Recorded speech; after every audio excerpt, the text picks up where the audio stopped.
Good morning, everyone. I'm Ariel Elliott, CEO of NOTUS. For those of you who are just learning about us, NOTUS is a nonpartisan newsroom with a bipartisan audience here in Washington, D.C. We cover Capitol Hill, the White House, and key federal agencies. Over the course of the next hour, we'll discuss the critical choices the Trump administration faces and the role of Congress in keeping our country safe from foreign threats in an era of international uncertainty and conflict on various fronts. The government shutdown makes this conversation even more urgent, as new questions have arisen about whether dysfunction in Washington puts our national security at risk if critical programs aren't funded and critical government employees aren't working.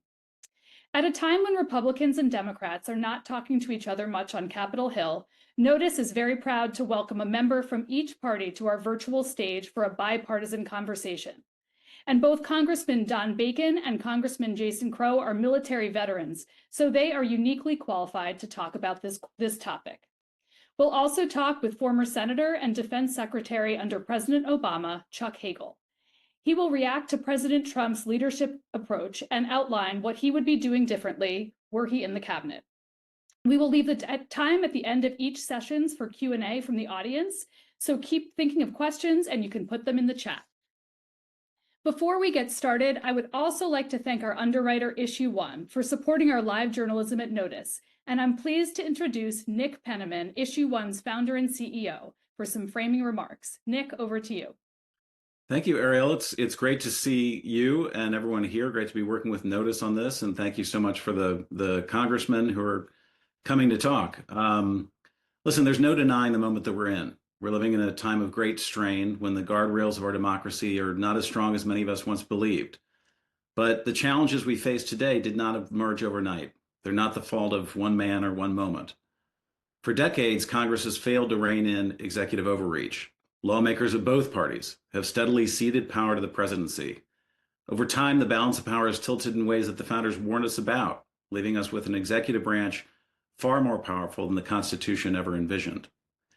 At Issue One, the organization I founded, our mission is to strengthen democracy by bringing people together across political divides. It's difficult work, especially today, but I believe that it's the only way through these times. We got to work together. And Americans are hungering to see each other as neighbors again, and to do that. And that's the spirit with which we got to proceed. The hunger, by the way, is showing up in the polls. We recently worked with YouGov to poll voters about executive power, checks and balances, and the role of Congress. One of the most striking findings is that nearly 1 in every 3 voters ranked the concentration of power in the presidency as a top concern, just below inflation and roughly tied with jobs and immigration. And it's not just our fellow Americans who are paying attention to what's going on in this country and how it's being governed. The world is watching too. When we politicize our institutions here at home and tilt the balance of powers toward autocracy in the presidency, we send a dangerous message abroad. In a world where China and Russia are actively seeking to reshape international norms and disrupt domestic politics here in America, it's a message that can have a profound impact on the future of global affairs. That's why today's conversation matters so much.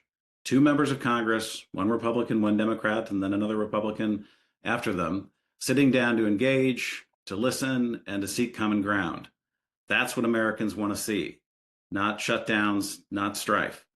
And it's exactly what the founders intended, that even in times of deep division, we could debate, we could deliberate, honor each other's opinions, and ultimately align on the core principles that hold our republic together. Congress appears first in the Constitution, in Article 1 for a reason. The founders knew that the concentration of power in the hands of one person could lead to the kind of autocracy that they fought a revolution to end. They believed in a representative legislature, one full of conflicting ideas and personalities, but controlled by processes that lead to compromise. And they knew that that should be at the center of governing, not the presidency. We at Issue One are working with lawmakers from both parties to restore Congress's full constitutional authority, to bring our government back into balance. Our new reform package, which we rolled out on Constitution Day, is rooted in simple principles. Number 1, restoring Congress's trade and spending powers. Number 2, reinforcing oversight of emergency powers. And number 3, reestablishing the legislative branch's rightful role at the heart of our democracy. Unless we recommit to these constitutional principles, our government will drift further towards serving the interests of whoever is in the Oval Office and not the American people, which will then hinder the progress of our democracy, not just here, but also with our efforts abroad. Thank you so much for attending this important conversation. And with that, I will turn it back to NOTUS. Thank you so much, Nick, and thank you all for being here. My name is Daniella Diaz, and I cover Congress for NOTUS, that's News of the United States, a nonpartisan newsroom. And I'm very excited to introduce our bipartisan panel. Amazing congressman that we're about to talk to. Congressman Jason Crow is a Democrat from Colorado, and Congressman Don Bacon is a Republican from Nebraska. They both serve together on the House Armed Services Committee, and they're both military veterans. So let's dive in. We only have a couple of minutes, really don't want to take too much of your time. You're both very busy during this shutdown. Mentioning the shutdown, I've been on Capitol Hill every day covering this issue. And, given that it's been ongoing and the strain that it's been placing on defense operations and intelligence agencies, do you believe that the lapse in government funding is putting the U.S. National security at risk?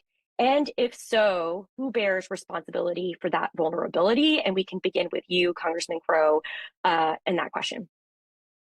Yeah, thank you, Daniella, and NOTUS and Issue One, and Nick Penniman. Nick's comments at the beginning here were absolutely spot on. We are in a moment right now where the checks and balances and the manner in which our Constitution was structured so that no one person or one party can consolidate all the power is vastly out of line right now. And you see that. I mean, that's the reason why we're in this position right now, is one side trying to roll over the other.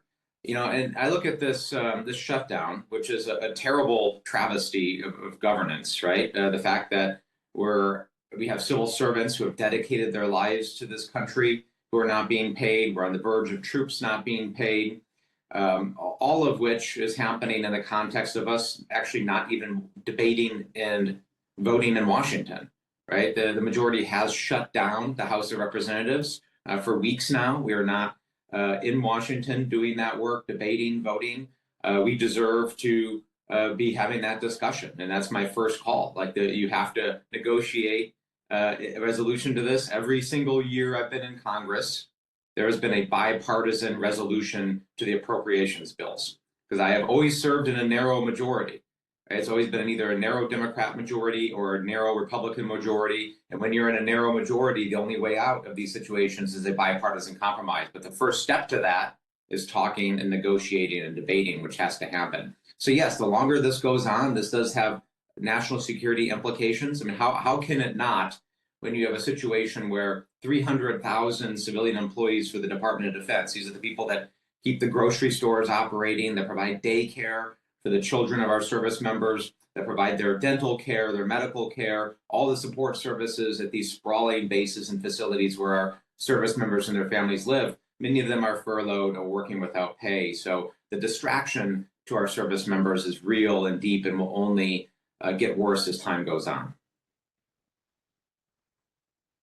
Mr. Bacon, same question for you. How do you believe that the government shutdown is affecting national security, and who bears the responsibility for that?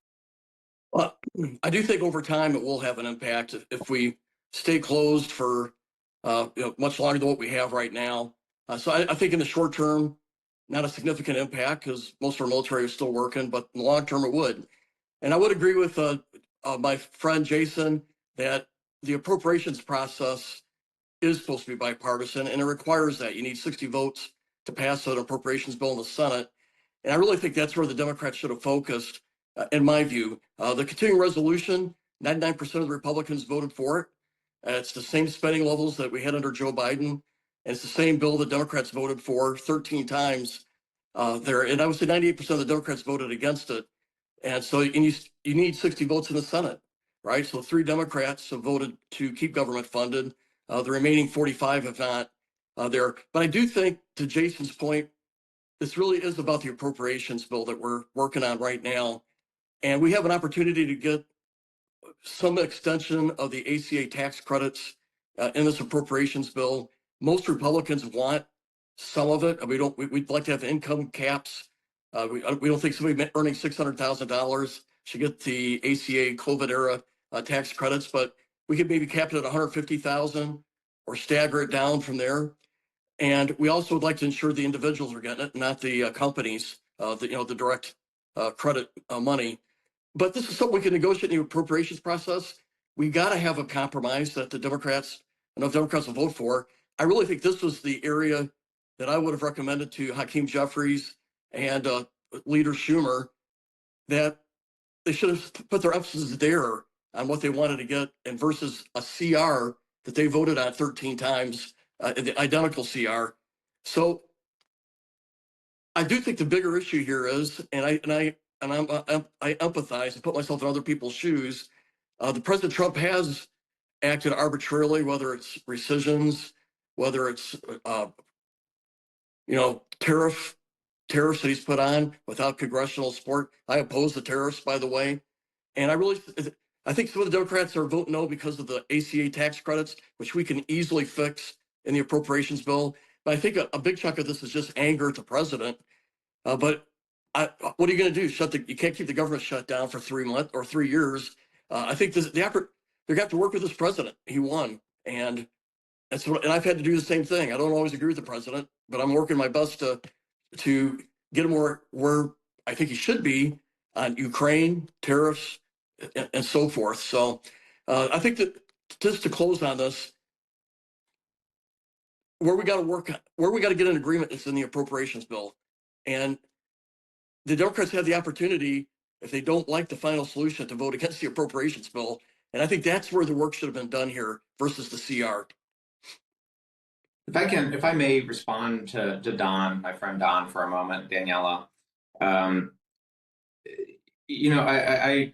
love my friend Don, and I respect you greatly, but I think a lot of what you just said implies that this is situation normal, that we're in the same situation we've been in years past, but we're not in a more normal situation, right? What happened in July threatens to blow up the American healthcare system. Double premiums for up to 25 million Americans, kick up to 13 million Americans off their healthcare, end up in rural hospital closures, in clinic closures, and healthcare groups going out of business. Those who were just barely staying afloat and without Medicare and Medicaid reimbursement money are going to go under, which is going to send shockwaves through our entire healthcare system, right? And that is what this is about. But also what this is about is a president who has been acting with impunity the last 9 months, who has ignored Congress, not showing up to briefings, not showing up to hearings, not responding to our letter requests, doing rescissions, deciding to spend money the way they want to spend money, regardless of very clear congressional intent,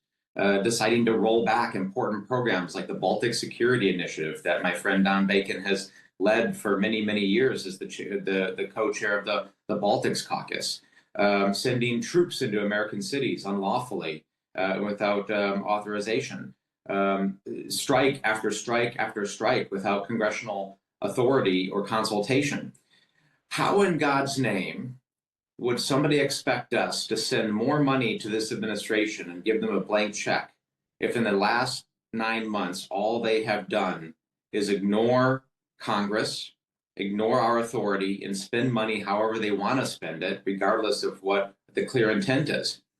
I'm not going to do it, right? Unless there are guardrails in place, unless things change, and we have firm guarantees in writing that this presidency will start abiding by the intent of Congress and respecting the Article 1 branch, we can't continue like this is situation normal.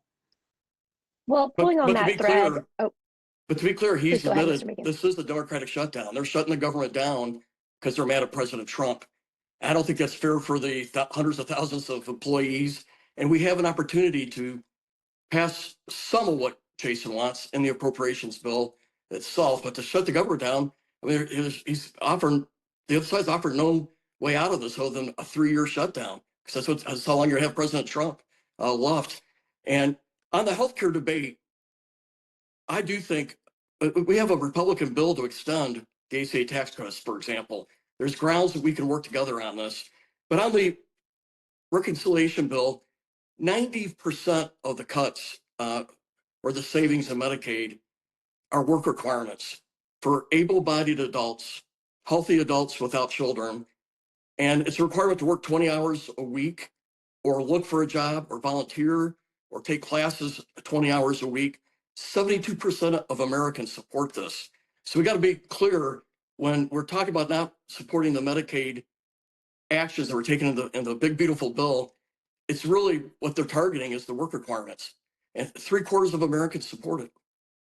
Back to you, Danielle. I'm sorry. No, not at all. I think this is a great thread to pull on, and I want to bring it back to foreign policy specifically. And I'm curious if you both could answer. We have about 10 more minutes before we go to audience questions, but I'm wondering what you each think, kind of pulling on what you're both saying. What responsibility does Congress have to strengthen democratic guardrails when these political norms are eroding? We have Go ahead. Go ahead, Don. Jason. Yeah, go. Yeah. I yield to you. Okay. We have every responsibility, right? Like there's no responsibility just to like fund whatever, right? And to pass whatever, right? Sometimes people will say, oh, we have to put the train back on the rails. Well, if the train tracks are heading to a bridge that has collapsed into a ravine, then why would we put the train back on the rails so it goes into the ravine, right? I must know that things are going to change, that this presidency is going to start following the law, that is going to start respecting the Constitution, is going to start spending money in the way in which the United States Congress has said the money must be spent, right? I'm just simply not going to allow us to continue to be disregarded as the Article 1 branch. Because if we do that, if we just say, yes, we're going to make the short-term decision, we're going to roll and capitulate and just try to keep situation normal, A, as I've already articulated, the situation is not normal, and B, we will complete the gutting of the United States Congress. And I have an independent obligation to prevent that from happening. I'm a Democrat, I'm a proud Democrat, but I have time and time again in my time in Congress pushed back on my own party when it was necessary, right? I pushed back on the Biden administration on Afghanistan. I pushed back on the Biden administration on Ukraine. I pushed back on Joe Biden during the campaign season and pushed him to step down in the race. I have repeatedly pushed back when I felt like my oath and my obligation to the Constitution as a member of the United States Congress requires me to do so, regardless of my party affiliation. And now is no different. And that's why I implore my Republican colleagues to join with us in this effort to stand for the Congress and stand for the Constitution and to rebalance those checks and balances. Congress obviously has a role to defend its Article 1 prerogatives. That's why I've been vocal on the tariffs. I think the Supreme Court's going to rule against the president on this because Article 1 is pretty clear that Congress has the authority of tariffs. For example, though the Congress has given him emergency powers, I don't think what he's doing is emergency powers. But so we do have areas that Congress should be speaking up and pushing back. Secondly, though, we do have a court system that does look out for the Article 1 authorities. And what we have found with the Supreme Court, for the most part, they have favored the president when it comes to firing individuals, but they have ruled against him for the most part, with a few exceptions, on if a bill has been passed, signed into law, that he has to spend that money. The only exceptions they've made is for foreign policy areas, which I disagree with, frankly. But my point is there is checks and balances going on. I think we should be more aggressive on the tariff side of this. And so I push back on the president as well. Probably the most vocal Republican in Congress right now on areas that I disagree with the president on. But I would have to come back to we do have elections. Elections are the ultimate guardrails. The American people, I don't think they overwhelmingly picked Trump this time, but it was a convincing win all the same back in last November, and also for a Republican House and a Republican Senate, maybe 51-49 spreads and all of that. Our Democrat colleagues are going to have to find ways to work with the president. We got 3 more years of doing this. We can't do a 3-year shutdown. And the right area to do this in is in the appropriations process versus forcing a government shutdown that we have right now. And most Americans realize it's the identical bill that was voted on 13 times now by both sides of the aisle, which I voted for 12 of the 13 times. So anyway, I yield back. Yeah. And by the way, I got to give Don some credit here. He is one of the most vocal and independent members of Congress. There's no doubt about that, right? He is. There are so many instances where Don has stood up and was, one of the only, I think, members of the House to push on Pete Hegseth to resign, to do many things that I think were the right thing to do for the country. As a fellow service member, was the right thing to do, and I give him. I give him a lot of credit for that, which is why I'm here with you, Don, and why I'm always proud to have these debates. I do think we have an issue where Congress has abdicated a lot of its authorities under Article 1. It hasn't just started with this president. I do think it's escalated under this president. But we had the same issues in the previous president with, for example, paying tuition debt, which, I thought even the president himself at one point said it was unconstitutional, and Speaker Pelosi, but he did it anyway. I just think each president has been escalating and they're pushing the boundaries out. And I think both parties have often supported the president if it's their party. But that is traditionally, to go back 250 years, Congress has normally protected its authorities, and we're not doing a good job of it right now. And I think both parties have abdicated this under presidents of their party. And it's gotten worse. I admit that. Yeah, I think, Don is right. There are numerous ways in which this trend has been happening for a long time. Authorizations for use of military force, war powers. Congress basically gave a blank check to Bush in the early 2000s, and that hasn't been taken back, right? And Republican and Democrat presidents have used that, and in my view, abused that authority. And it's time for Congress to take it back. Immigration authorities, tariff authorities, all these things that are traditionally the purview of the Congress, it's important to take back. Well, we just have a few more minutes, and I have one more question to ask you both before we open it up to the audience questions. I'm curious what you both thought of the Defense Department's decision to call 800 generals to Quantico last week. I'll kick in. I was a general before I went to Congress. I didn't hear anything new. I know, obviously, I'm on the Armed Services Committee. I'm very focused on what the Secretary of Defense is saying. I say that because Congress hasn't changed the name to Secretary of War. I didn't hear anything new in there. This could have been easily done over email. It could have been done over virtual. I thought he was going to present the new military defense strategy or something like that, something epical, right? But it was just repeating what he has said during his confirmation process. I do think we should be focusing on being warriors, and physical fitness is an issue, but there's a lot more to being a general or an officer or in the military, enlisted or officer. And it starts with character. It starts with, resilience. There's more than just physical fitness. So I think in the end, it came across as condescending to 800 generals. Yeah, I agree with Don, but I think it was a little bit more troubling to me. I think that display of pulling in 800 generals, first of all, it wasted tens of millions of dollars of taxpayer money. That's important. Secondly, it pulled these generals who are working 80, 90, 100-hour weeks conducting operations around the world away from their posts and away from their missions, right? And that causes problems, right? Every time you ask them to do something different or extra, it pulls them away from the mission. Third, this is the type of display you would expect Putin or Xi to do, right? Pull people in a big room and a display of power and authority, right? This is not how we do things in the United States of America. We focus on merit, we focus on substance, we focus on people getting the job done, not displays of machismo and jingoistic rhetoric like you saw out of Pete Hegseth, right? And then just imagine being one of those officers who spent 30, 40 years in uniform, and Don is one of them, right? And you're a special forces officer, you have 15 combat deployments under your belt, you've seen your friends give their lives for this country, you've uprooted your family every 3 years for decades, you've given everything to this nation, and you have a National Guard major who's now the Secretary of Defense pound his chest and lecture you on not being fat and shaving effectively.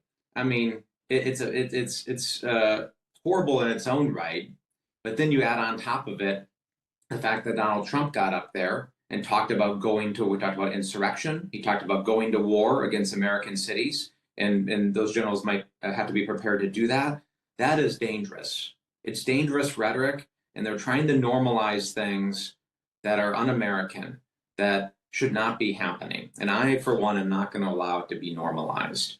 We have to push back on this because this is not what our troops should be doing. They should not be pulled into politics. They should not be pulled into American cities. That they deserve better. This country deserves better. And that entire display was abhorrent in my view. I have one audience question for the both of you. It's from someone watching who asks, can you assure us that the military will not obey unlawful orders? That is our biggest fear. Some will shoot or kill Americans. Well, all of us give an oath to the Constitution, and I believe even if one general fails to follow it, there's enough leadership around us that says, no, you can't do that. And I have a lot of faith in our military that they will follow only lawful orders. And where there's a breakdown with one person, they'll be called out by the other generals. And so I have faith in my brothers and sisters that are serving.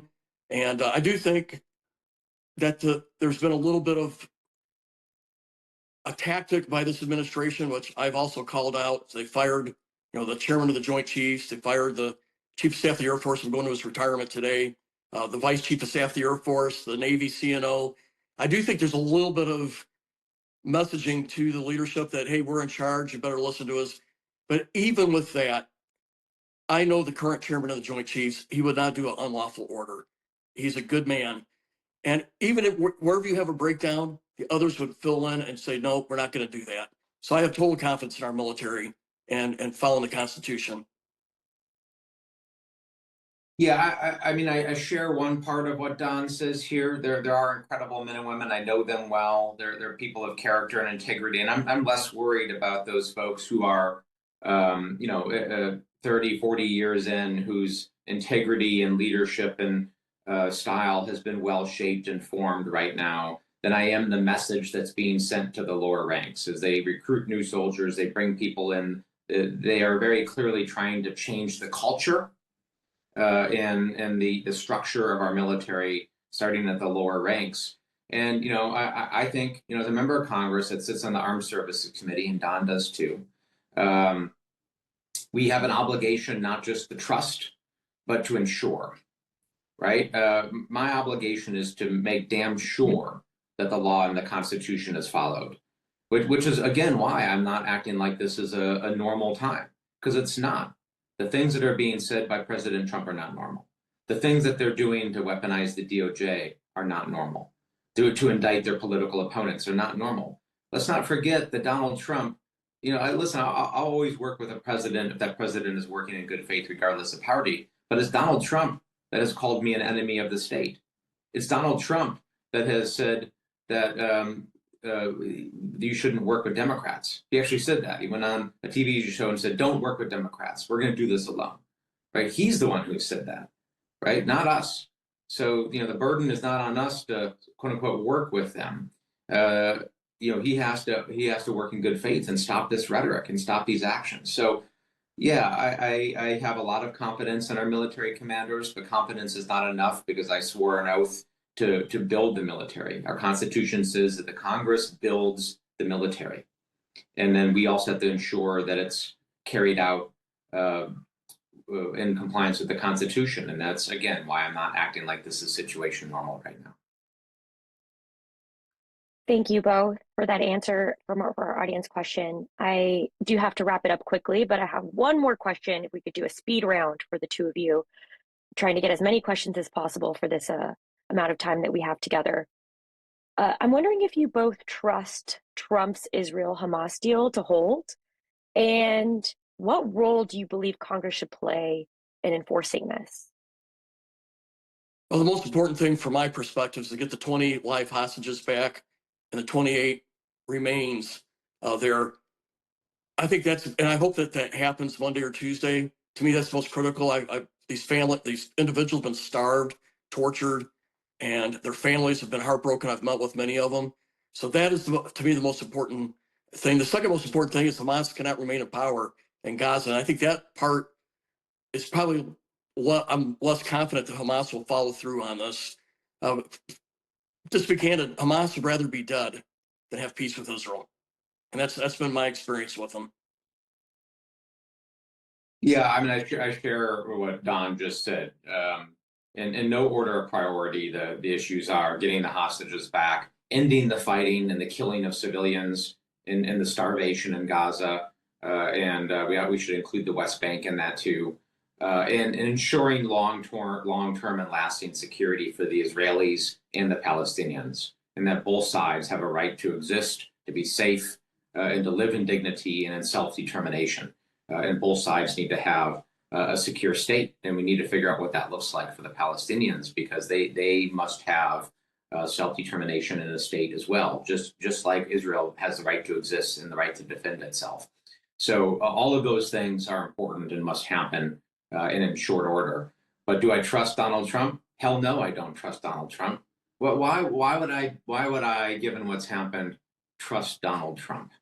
Right? The man breaks deals on a whim, and the second he shakes his hand, it means nothing to him, right? Breaking a promise. So I'll never trust Donald Trump and those around him. That doesn't mean that I can't figure out ways to work with them if there are guarantees. If there are guarantees, and if I have guardrails, and if I have things in law that are enforceable, which is why we are pushing on the appropriations in the way we are, then we can figure out ways to move forward. But trust is not where we're at right now. And how I wish I could pull on that thread even more, but unfortunately we're out of time. It has just been a pleasure to talk to the both of you. I wish I could do this all day. I don't know about y'all, but the back and forth was incredible. So we're gonna leave it there. And now I'm going to turn things over to my friend and my colleague, Jasmine Wright, who will lead the next session. Thank you both.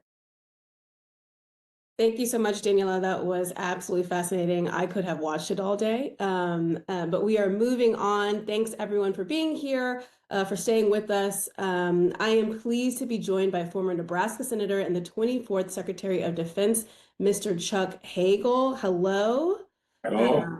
It is such a pleasure to talk with you today, and it couldn't come at a more important time because there is so much happening in the world, and I just want to jump right in and kind of pick up actually where the gentleman left off in the last session. I want to ask about news out of the Middle East. Last night, Israel's government approved phase 1 of the ceasefire plan negotiated by the Trump administration. This morning, they've partially withdrawn their forces to that initial line. Officials say now that the 72-hour clock for Hamas to release the hostages is ticking. Mr. Hagel, you said in April of last year that Israel's tactics towards Gaza were, quote, extremely disturbing, and that they do not serve the interests of Israel in the long term. Obviously, we know that you've had kind of a storied history with Israel. I wonder, for our first question, what do you make of the ceasefire, and what do you make specifically of Israel's willingness to approve a deal now?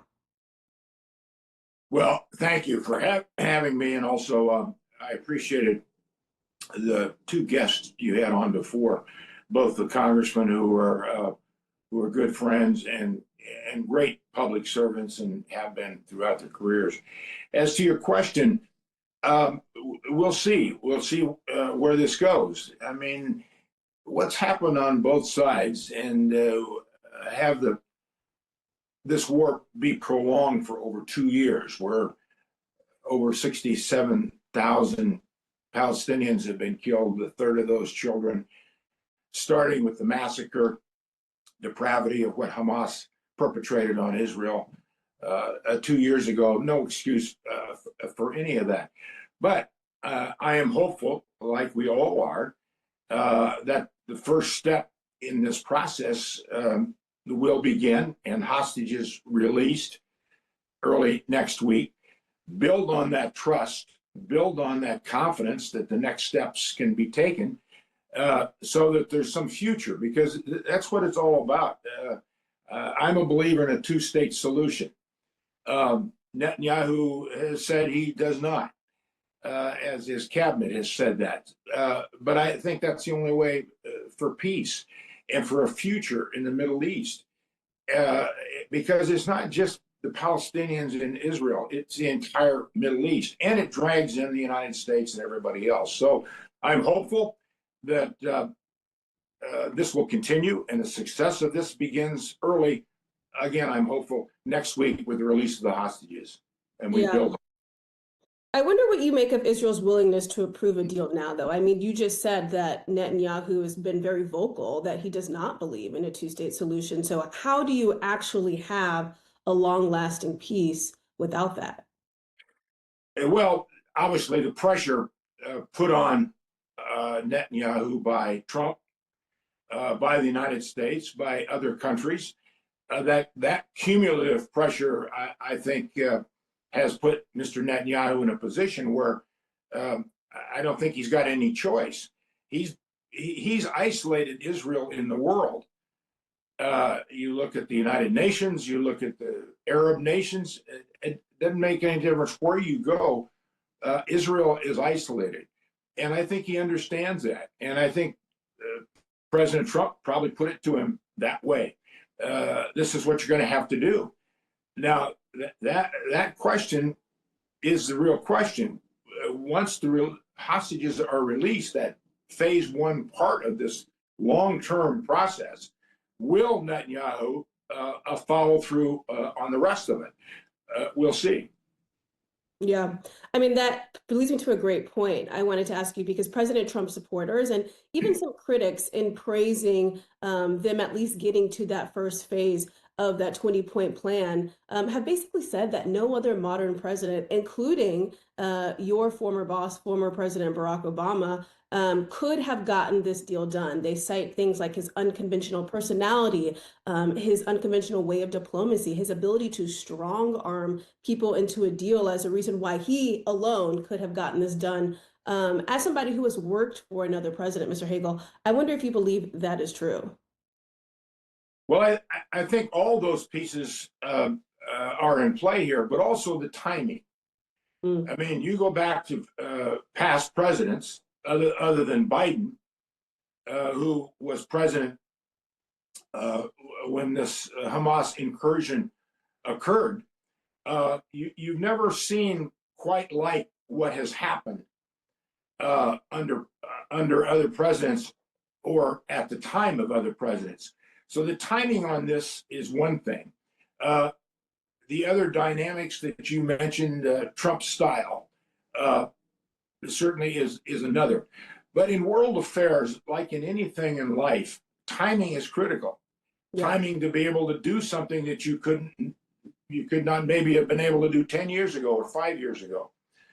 That's not everything, but it's a big part of it. And timing here is important because, as I said, Israel has been isolated in the world community. And even within Israel and the protests inside Israel against the government, against Netanyahu, to stop this war and bring the hostages home is all part of the building of that process that results in the timing being the right time to move. Do you think the previous administration took too long in trying to pressure Netanyahu to get to this result? Or is that just a facet of the timing in which the consensus wasn't the same back then as it was now? Well, I think the consensus has always been essentially the same, but again, the building of pressure on Netanyahu and the Israeli government to act, it's taken some time, and I understand that. And again, it's not just this situation. You look at history. You look at the last 100 years. You look at the last 80 years since World War II.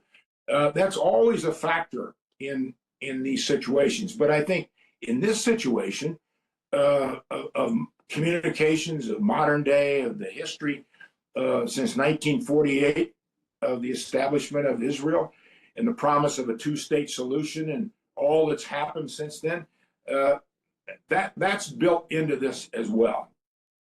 Yeah. Well, speaking of timing, I wonder, the Nobel Peace Prize was announced today. Donald Trump did not get it. Obviously, he's been openly campaigning about it, wanting to have it. I wonder if you believe that he deserves one. Well, that's not for me to say anyway. That's for the Nobel Peace Prize people. I mean, you look at all the people who would be nominated, who are nominated, the people have had an influence in the world. Sure, he could be considered, but that's their decision. Yeah. The Nobel Peace Prize Committee. Awesome. To take this conversation a bit more broadly outside of just Israel, shortly after the presidential election in November, you wrote an op-ed for the New York Times where you said, political independence and ethics are the bedrock of our military. Today, I am concerned that both are in danger. Almost a year later now, and so much has happened on the foreign policy stage. Obviously, the strikes on Iranian nuclear sites, the drone strikes on boats in the Caribbean Sea, the deployment of the National Guard into U.S. cities, in some case against the will of the local government there. I wonder how you would rate your level of concern now. Well, I think level of concern now is higher than when I wrote that article, that op-ed, the New York Times back in late November, for the obvious reasons, and you just mentioned some of them. But the guests on before me ended their conversation with a discussion about what just happened a week ago here in Washington, with the president and the Secretary of Defense calling over 800 admirals and generals to Washington for what? That was clearly a politicization of the military. The president and the secretary essentially saying, you will do what we tell you to do or we'll fire you. I mean, there wasn't any other way to interpret that. It was plainly stated. They've already done that in over 100 cases, starting with the former chairman of the Joint Chiefs of Staff being fired. Don Bacon mentioned some of those people by name. So I'm more concerned than I've ever been. And both the congressmen commented exactly right, in my opinion. Both of them are veterans and understand what you do to a military when you politicize it. When people join the military, it's not to join a political party. You take an oath of office to, as Don Bacon said, to the Constitution, not to a president, not to a Secretary of Defense, not to a political party, but to the country, to defend the country. It's not a Department of War. It's a Department of Defense. You defend America. If you go to war in order to do that, you go to war. We've done that. But it's bigger than that. It's about skill sets. It's not about push-ups, how many push-ups you can do. It's skill sets, but more importantly, it's character.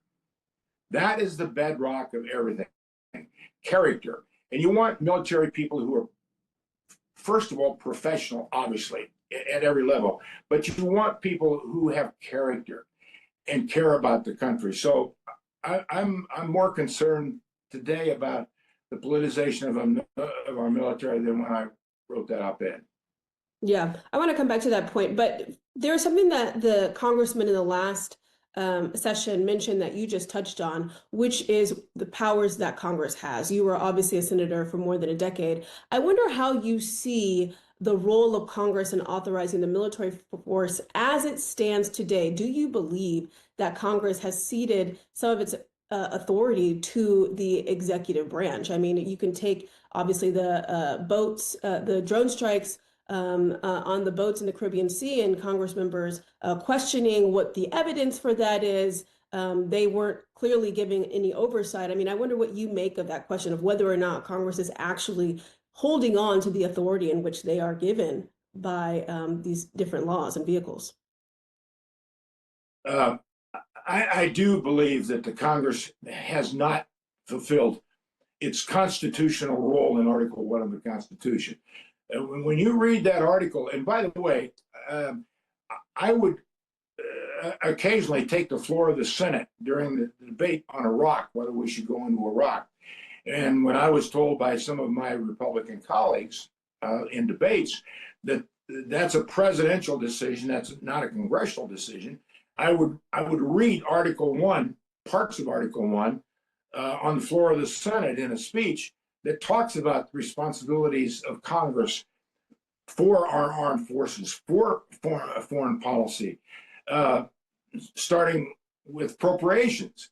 The President of the United States doesn't appropriate any money. He doesn't have any money. It's the Congress where it starts with everything, with authorization of committees, of authorizations of the government and the people. So yes, I think Congress has abdicated its responsibility in many, many ways to the president on these issues. What do you think the reasoning is for that? Do you think it is just that the executive branch, including Russell Voten, OMB, or Donald Trump himself, just basically keeping Congress in some ways at kind of arm's length, or do you think that it is an active regression by, say, the Republican Party? Well, I think the Republican Party today is so much a tool of whatever this Republican president, President Trump, wants them to do. I've never seen anything like it in my time in Washington, either a Democratic president or a Republican president. Every president is going to push, of course, for his policies and using his party and the politics of that as part of that strength, of course. But I've never seen anything like this president and how this party has just essentially knelt to him. Don Bacon every now and then pushes back, but very few Republicans push back. And that's very dangerous because you go to Congress first as an American, not as a Republican, not as a Democrat. You take an oath of office. You don't take an oath of office to a political party or a president, but to this country. Sure, you run as a Republican or Democrat or independent. I get all that. But ultimately, in every vote you make, every position you take should be in the interest of the people you represent, Democrats, Republicans, and Americans. And I think the majority of the Republican Party, and by the way, I'm still a Republican, they have failed on so much of this.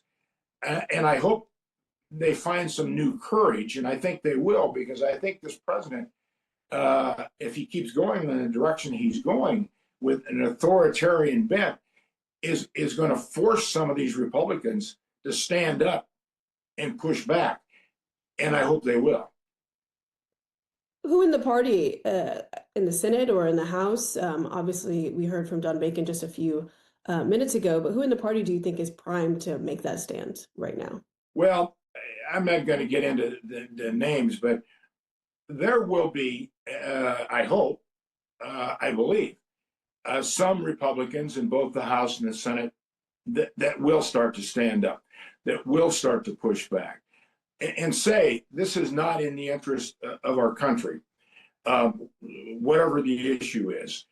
And it'll take courage to do that. I get that. I understand politics. I understand the strength of MAGA and the president. But I used to tell some of my colleagues, you're defined not by the title you hold, but you're defined by who you are. And you should always remember that. Chuck Hagel's Chuck Hagel, and he's going to be that way and until he dies.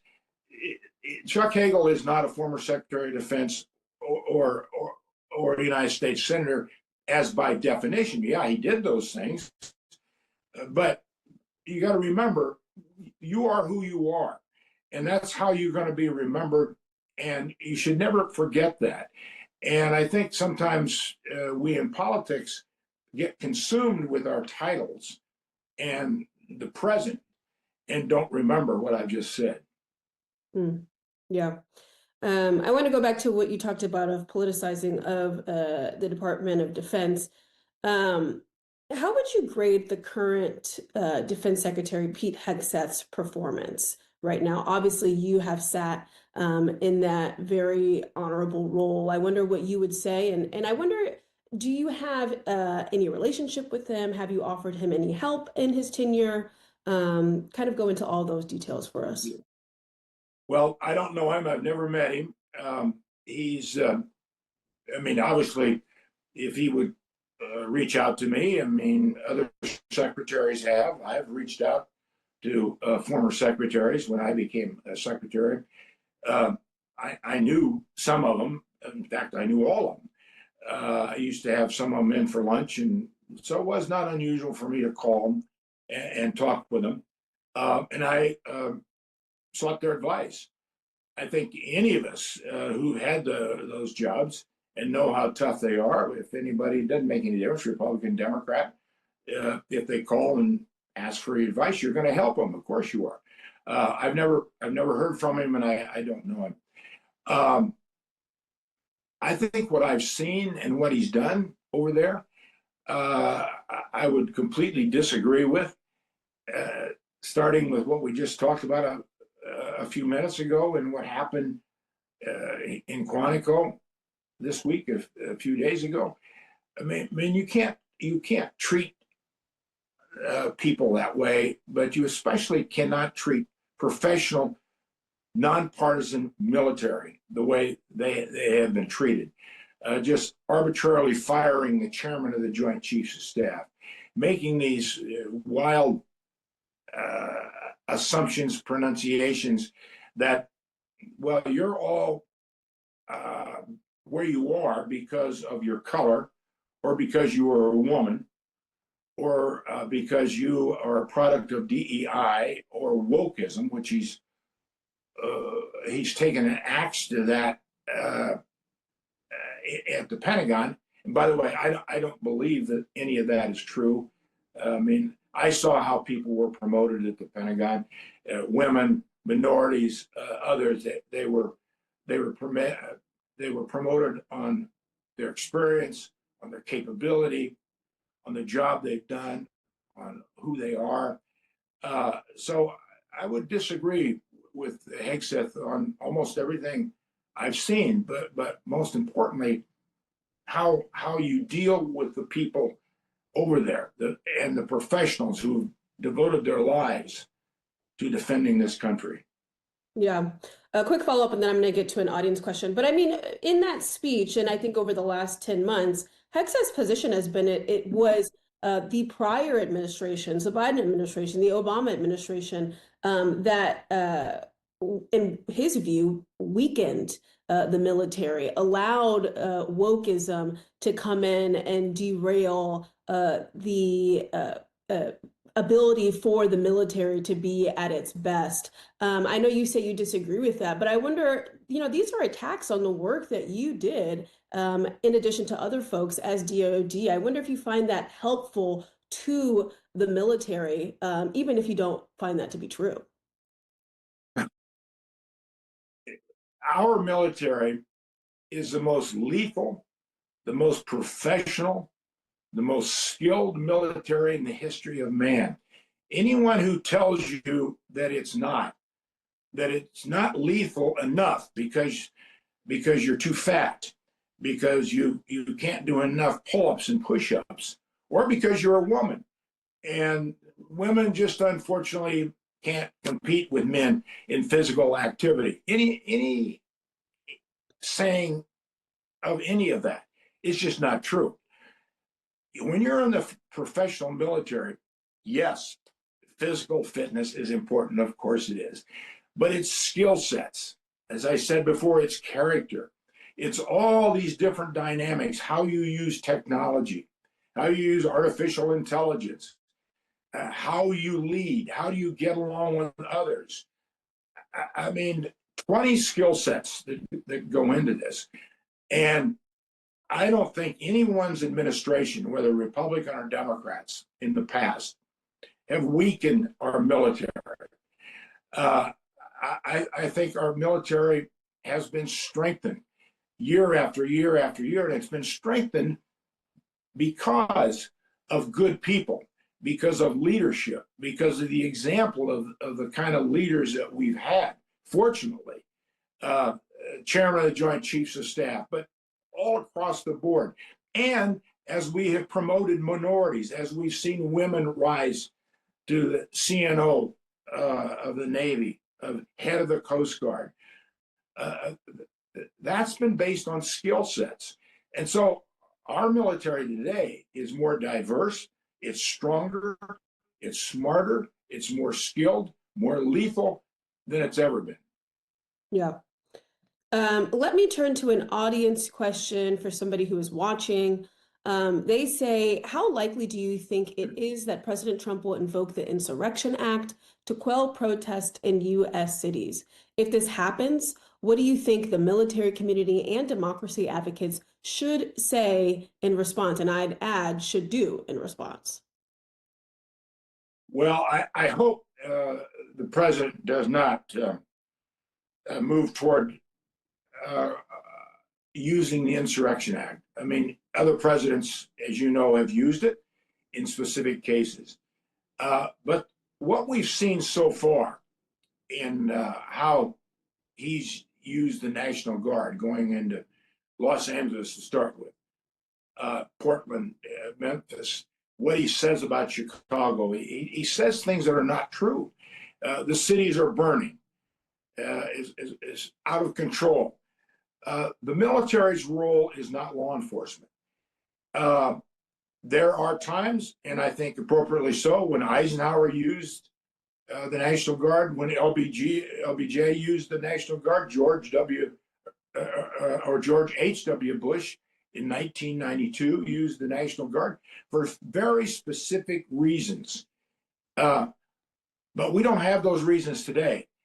In my opinion, none of those cities should have seen any deployment of National Guard. If he uses the Insurrection Act, I think the Congress needs to push back hard on that. It'll go to the courts, like so much of this is doing and is going, and where it'll eventually wind up. But it would be wrong, and I think it just divides this country even more if he does that, puts the military in even more of a difficult position. These men and women that are sent in to do these things that constitutionally, not only are they not equipped for, but they shouldn't be used for. Yeah. Okay, we are coming close to our time, so I want to ask you two questions, kind of lightning round. Where do you think the U.S. stands in the global world order today? Well, the biggest concern I have is the dismantling of the world order. If you see the dismantling of the world order, that world order was built on common interests, rule of law, freedom of navigation, free trade, collective security. You see that, which I think we are seeing, that breakdown. You will see a very dangerous world. You will see the world fragment. And our alliances, our allies, our partners will no longer be there. The reason that we can project power in the world today, very much the reason, is because of our allies, because of our partners. And we start breaking that down, we're going to have a lot of trouble, because China will use that. Authoritarian governments will use that. Russia will play a game with China, as they already are, North Korea. And it'll make it a far more dangerous world than we've ever seen since World War II. So if I asked you what's keeping you up at night, you would say where the U.S. stands in the world order, or something else? Well, I would say yes, the world order. And the reason I say that, because with all the other problems, specific problems, and we've discussed some of them, everything's interconnected. Not one of these issues is separate. Ukraine, we haven't even talked about Ukraine. The consequences of Ukraine, that's going to affect everybody in the world, how that comes out. The Middle East, Gaza, how that comes out is going to affect all the world, starting with the United States.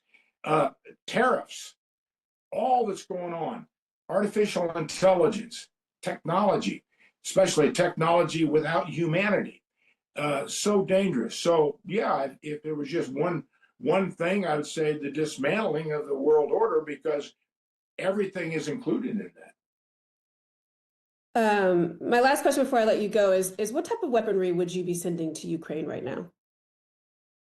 Well, I think we need to let Ukraine use sophisticated weaponry in order to fight back. I mean, when you think of it, it's ridiculous. Here is Mr. Putin, who started the war, who invaded another country. First time it's happened since World War II in Europe. And yet he's dictating the terms of the conduct of the war. I'm Mr. Putin, I invade, and I want to conquer your country, but I'm also telling all the allies of Ukraine, this is what you can do and what you can't do. These are the weapons you can use and what you can't use. I think we need to let the Ukrainians use sophisticated weapons that can reach into Russia and do some real damage to Russia, because if we don't do that, then ultimately Ukraine will lose the war. That's what's going to happen. If that happens, then the consequences of Russia winning that war and the consequences of how Ukraine and the rest of of Europe is going to have to deal with that. It's going to affect how China sees Taiwan. It's going to affect everything, and it'll affect all those Eastern European border countries that once were under the sway of the Soviet Union, the Baltic countries right down that border. Okay, Secretary. Like Daniella said, I could go on forever and ever. Your insights have been absolutely invaluable today. I thank you so much for your time, but we're going to have to leave it there. That concludes our program. My name is Jasmine Wright. I am NOTUS's White House correspondent and co-author of the NOTUS newsletter. I hope you guys are already signed up. If you're not, go to the website, put in your email. It's free and it comes to your inbox every morning. And I just want to thank you guys so much for spending your morning with us and for all the time that you've given us. And I hope that you've learned something. Thank you. Thank you.